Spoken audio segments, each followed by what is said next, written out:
এদিক সবাই ওকে ওকে ওকে ওকে ওকে বলতে পারে আমি আসি আশিস ভাই এবং মামা তাদের ছাত্রছাত্রীদের নাম হচ্ছে হাসানুল বান্না ইশরাত জাহান নীলা হ্যাঁ হাসিবুল হ্যাঁ সালমান মাহবুব আলী আছে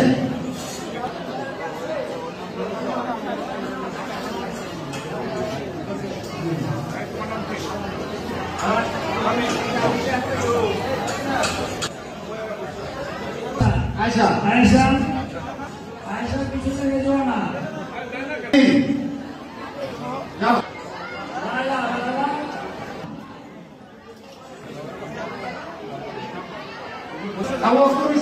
বক্তব্যের শুরুতে আমি আন্তরিকভাবে ধন্যবাদ অভিনন্দন মোবারকবাদ জানাচ্ছি আমার এই উপজেলার মেধাবী ছাত্র ছাত্রীদেরকে যারা কৃতিত্বের সাথে তারা জিপিএ 5 পেয়ে আমাদের সমাজকে চরপেশন উপজেলাকে তার পরিবারকে তার পিতামাতাকে সকলকে গর্বিত করেছেন আমাদেরকে উৎসাহিত করেছেন আমাদের উপজেলা চরপেশন উপজেলাকে সম্মানিত করেছেন এবং এই ছাত্রছাত্রীরা তাদের স্ব প্রতিষ্ঠানকে সম্মানিত করেছেন সেজন্য আমি আমার ব্যক্তিগত পক্ষ থেকে এবং আমাদের প্রিয় নেতা ভারপ্রাপ্ত চেয়ারম্যান দেশ নায়ক তারেক রহমানের পক্ষ থেকে আন্তরিক ধন্যবাদ অভিনন্দন মোবারকবাদ জানাচ্ছি। প্রতিষ্ঠানের মাধ্যমে ছাত্রছাত্রীদেরকে উৎসাহিত করার জন্য অনুপ্রাণিত করার জন্য যেমনি ভাবে যারা কৃতিত্বের সাথে জিপিএ 5 পেয়েছে তাদেরকে যেমনি ভাবে উৎসাহিত করা হয়েছে পাশাপাশি যারা ভবিষ্যতে কৃতিত্ব এবং জিপিএ 5 যাতে পেতে পারে এবং আরো ভালো সাফল্য বয়ে আনতে পারে পরিবারের মুখে হাসি ফোটাতে পারে প্রতিষ্ঠানকে উজ্জ্বল করতে পারে সেই জন্য আজকের এই প্রণোদনামূলক উৎসাহিতমূলক আজকের এই আমাদের আয়োজন।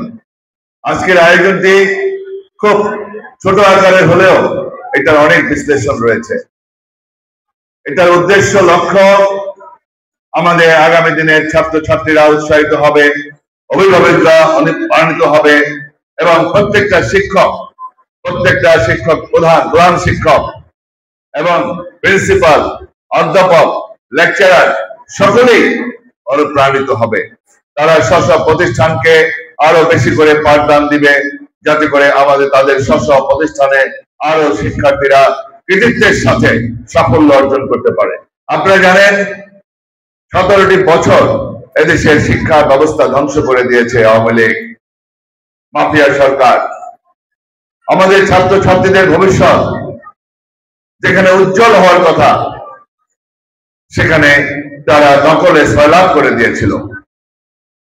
ছাত্রলীগের, যুবলীগের, শ্রমিক লীগের নেতারা হলে গিয়ে ক্যাম্পাসে গিয়ে প্রতিষ্ঠানের ভিতরে গিয়ে নকল সাপ্লাই দিয়েছে। দুঃখজনক। আমি ঘৃণা জানাই, আমি ধিক্কার জানাই এই সমস্ত কর্মকাণ্ড। আমাদের ছাত্রছাত্রীদের ভবিষ্যৎ নষ্ট করে দিল। এই ছাত্রছাত্রীরা আগামী দিনে দেশের রাষ্ট্র পরিচালনা করবে। যেই ছাত্রছাত্রীরা আগামী দিনে একটা প্রফেসর হবে, এই ছাত্রছাত্রীরা আগামী দিনে একজন সচিব হবে, বিসিএস পরীক্ষায় উত্তীর্ণ হয়ে রাষ্ট্র পরিচালনা করবে। সেই ছাত্রছাত্রীদেরকে বিগত 17টি বছর যে ধারাবাহিকতা ছিল আমাদের মাননীয় প্রধানমন্ত্রী, আমাদের প্রিয় নেত্রী দেশনেত্রী বেগম খালেদা জিয়া, তিনি যখন ক্ষমতায় ছিলেন নকল মুক্ত শিক্ষার পরিবেশ নিশ্চিত করেছিলেন। আপনারা জানেন আমাদের শিক্ষামন্ত্রী, শিক্ষা প্রতিমন্ত্রী বিভিন্ন প্রতিষ্ঠানে গিয়ে কিভাবে দৌড়ে গিয়ে বিভিন্ন জায়গায় বিভিন্ন প্রতিষ্ঠানে গিয়ে আপনার যেখানে নকল হয়েছে সেখানেই ধরেছে। আমাদের নেতা কর্মীদেরকে নির্দেশ দেওয়া ছিল আমি যেমন চরপেশন উপজেলা মনপুরা উপজেলার এমপি ছিলাম, আমি বলেছিলাম যে 144 পরীক্ষার সময় দেওয়া হয়, 144 কেউ ব্রেক করতে পারবে না, 144 ভঙ্গ করা যাবে না। ছাত্র ছাত্রীরা নির্বিঘ্নে তারা ক্লাস আপনার পরীক্ষা দিবে, তারা পরীক্ষা অংশগ্রহণ করবে, ঠান্ডা মাথায় পরীক্ষার খাতায় আস্তে আস্তে করে লিখবে, ঠান্ডা মাথায় লিখবে, প্রশ্ন কি তার উত্তর কি বুঝে শুনে লিখবে। মেধাবীরা সামনের দিকে যাবে, যে পড়াশোনা করবে সে ভালো রেজাল্ট করবে, যে পড়াশোনা করবে আর একজনে পড়াশোনা না করে নকল করে তার সামনে যাবে, এটা হতে পারে না। মেধাবীরাই সামনে যাবে, মেধাবীরাই উত্তীর্ণ হবে। ঢাকা বিশ্ববিদ্যালয়ে যখন আমি ডাকসুর এজিএস নির্বাচিত হই, 90 সালের পূর্বে আমাদের রাজনৈতিক দল তারা বিভিন্ন ভাবে যারা মেধাবী না তাদেরকে রাজনৈতিক দলের পরিচয়ের কারণে ভর্তি করানো হতো। আমার ভাইস চ্যান্সেলর ছিলেন মনিরুজ্জামান মিয়া স্যার। মনিরুজ্জামান মিয়া স্যার একদিন আমাদেরকে ডাকলেন, আমার ডাকসুর ভিপি খায়রুল কবির খোকন ডাকসুর জিএস, আমি এজিএস ছিলাম। আমাদেরকে বললেন তোমরা একটা কাজ করো, আমি ঢাকা বিশ্ববিদ্যালয়ে আর কোন অমেধাবী যারা মেধাবী নয় তাদেরকে তোমাদের সুপারিশে ভর্তি করতে চাই না। শিক্ষাকে আমাদের সম্মান করতে হবে, শিক্ষা এর কোনো বিকল্প নাই। শিক্ষিত ছেলে মেয়ে তারা আমাদের সমাজকে উন্নত করতে পারে, আমাদের দেশকে উন্নত করতে পারে। আর অশিক্ষা কুশিক্ষা আপনার পরিবারকে ধ্বংস করে দিতে পারে, আপনার সমাজকে ধ্বংস করে দিতে পারে, সমাজকে কলুষিত করতে পারে, দূষিত করতে পারে। আর সমাজকে বিশুদ্ধ করতে হলে শিক্ষার কোনো বিকল্প নেই। আজকে আমরা সে কারণে আমি আমার গ্রাম বাংলার চরপেশন উপজেলা মনপুরা উপজেলায় একটি মাত্র কলেজ ছিল, চরপেশন কলেজ। আমি যখন 93 সালে আমি আসি এই চরপেশন উপজেলায়, তখন একটি মাত্র কলেজ, আজকে বর্তমানে চরপেশন সরকারি কলেজ। এটি হলো বাস্তবতা। আমি ভাবলাম আমার এই গ্রাম কৃষক শ্রমিক জেলে ভাইদের সন্তানরা যাতে উন্নত শিক্ষা করতে পারে, উচ্চ শিক্ষা অর্জন করতে পারে, অল্প পয়সায় অল্প খরচে যাতে উচ্চ শিক্ষা অর্জন করতে পারে, সেজন্য আমি একের পর এক কলেজ নির্মাণ করলাম। পশ্চিমাঞ্চলের জন্য একটি কলেজ নির্মাণ করলাম, দোলাহাট আদর্শ কলেজ, যাতে পশ্চিমাঞ্চলের মানুষ গাড়ি ভাড়া রিক্সা ভাড়া দিয়ে চরপেশন কলেজে আসতে না হয়, যাতে কম খরচে দোলাহাটে ওই কলেজে পড়তে পারে। দক্ষিণ দিকে রসুলপুর নাজিমুদ্দিন আলম ডিগ্রি কলেজ নির্মাণ করলাম। দক্ষিণে আমার আব্বার নামে জালাল আহমেদ কলেজ নির্মাণ করলাম। আমার মা বোনদের জন্য আমি ফাতেমা মতির মহিলা কলেজ প্রতিষ্ঠিত করলাম। আমার নেতা শহীদ রাষ্ট্রপতি জিয়াউর রহমানের নামে জনতা বাজার জিয়াউর রহমান কলেজ নির্মাণ করলাম। মনপুরা উপজেলায় একটিও কলেজ ছিল না। মনপুরায় ম্যাট্রিক পাস করার পরে, এসএসসি পাস করার পরে আর উচ্চ শিক্ষা অর্জন করতে পারে না। যাদের একটু অর্থ আছে দুই একজনকে চরপেশন কলেজে পাঠায় আর ভোলা কলেজে পাঠায়।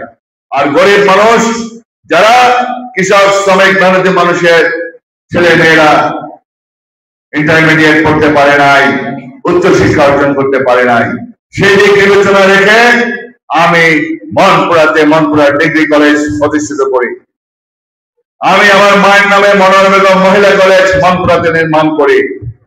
আজকে মনপুরা, ওখানে কৃষক শ্রমিক মেহনতি মানুষের সন্তানরা সেই কলেজে অধ্যয়ন করছে। আমার লক্ষ্য শিক্ষার আলো ঘরে ঘরে ছড়িয়ে দিতে হবে। আমি যখন 93 সালে আসি চরপেশনে, তখন আমি সেহরি খাই হ্যারিকেন দিয়ে, কপি বাদে দিয়ে আমি সেহরি খেয়েছি, ইফতার করেছি। আমার মতো সিনিয়র যারা আছেন তারা জানেন, হ্যারিকেন দিয়ে কপি বাদে দিয়ে আমরা ইফতার করেছি। বিদ্যুৎ ছিল না। আমি ন্যাশনাল গ্রিড আওতায় বিদ্যুৎ নিয়ে আসি। এই চরপেশনে বিদ্যুৎ দিয়ে আমি আলোকিত করি। আল্লাহ রাব্বুল আলামিনের ইচ্ছায় আমার মাননীয় প্রধানমন্ত্রী ছিলেন বেগম খালেদা জিয়া, তখন খালেদা জিয়ার কাছ থেকে তার জ্বালানি মন্ত্রী ডক্টর খন্দকার মোশাররফ স্যার আমার রাজনৈতিক শিক্ষাগুলো তাকে দিয়ে আমি আমার চরপেশনে বিদ্যুৎ আইনের ব্যবস্থা করি।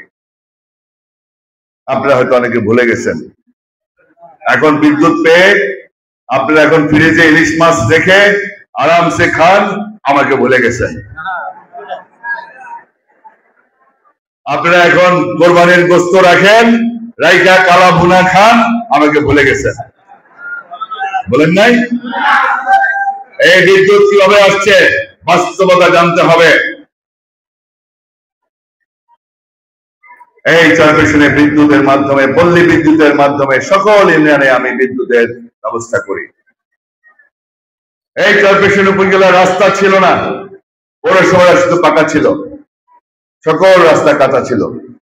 আমি এই চরপেশনের যোগাযোগ মন্ত্রী কর্নেল অলি আহমেদকে নিয়ে যখন আমি এমপি হই নাই, তখনই আমি এই চরপেশন টু দক্ষিণাইচা, এই শশীভূষণ ভায়া শশীভূষণ, এই যে বড় হাইওয়ে, এই রাস্তাটা নির্মাণ করি এমপি হওয়ার আগে।